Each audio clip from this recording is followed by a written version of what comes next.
Alléger la dette en mutualisant les dépenses, une bonne idée ? La bonne idée, c'est de mutualiser des dépenses, tout simplement parce qu'il y a des dépenses d'intérêt commun et il y a un sens à faire que ces dépenses d'intérêt commun soient financées soit par des recettes communes, soit par un endettement commun mutualisé. Il ne faut pas se tromper toutefois sur la signification de cette mutualisation. Ça n'allégera pas notre dette, ça déplacera simplement une partie de notre endettement. Au lieu d'être un endettement national, ça deviendra un endettement européen. Et notre dette n'en sera pas allégée pour autant, puisqu'on sera partie prenante de cet endettement collectif. Simplement, une partie de cette dette qui a été mutualisée pour financer des dépenses d'intérêt commun, eh bien, elle sera garantie par l'ensemble des pays européens, et donc elle pourra être financée dans des conditions favorables. En même temps, elle soulagera en partie notre endettement national du poids de certaines de ces dettes. Alléger, il faut savoir ce que ça veut dire. Est-ce que ça veut dire en alléger le montant, autrement dit réduire les déficits qui d'année en année se suivent, ou bien en alléger le coût? Ça c'est une première question. Ensuite on parle de mutualiser. À mon avis, il existe deux types de mutualisation. L'une que je décrirais volontiers comme défensive, qui consiste à s'abriter sous l'aile de plus puissants que soi pour réduire des coûts ou trouver une matière de protection financière.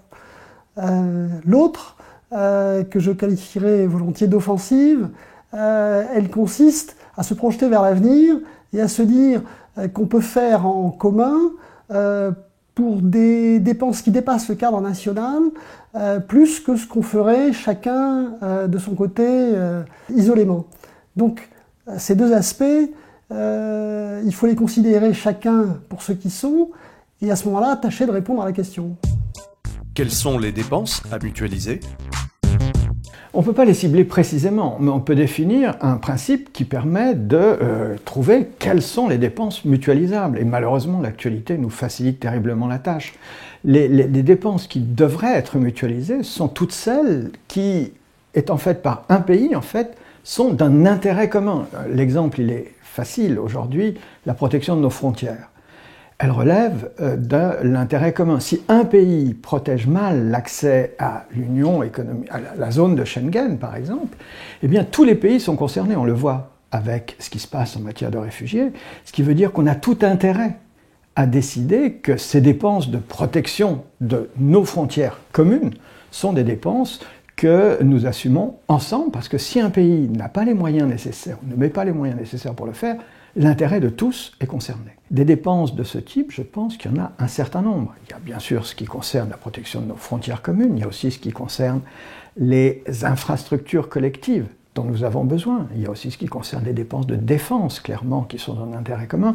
Il y a peut-être aussi un certain nombre de choses en matière énergétique. Toutes ces choses-là gagneraient à être mutualisées en termes de dépenses et donc à être financées collectivement.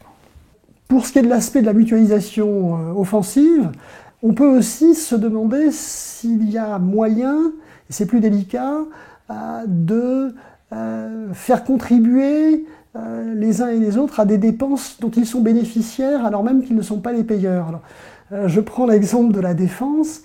L'Allemagne consacre 1 point de PIB de moins, c'est-à-dire la moitié moins, à ses dépenses militaires que ce que consacre la France, et la France est engagée sur des terrains extérieurs qui servent à la défense commune de l'Europe. Alors, est-ce que ça doit passer, ça paraît à peu près impossible, par des dépenses mises en commun? Ça supposerait qu'il y ait un budget européen, qu'il y ait une sorte d'embryon d'armée européenne. En l'espèce, ça ne serait pas possible. Mais la bonne idée peut-être à poursuivre, c'est de mettre en commun des moyens existants.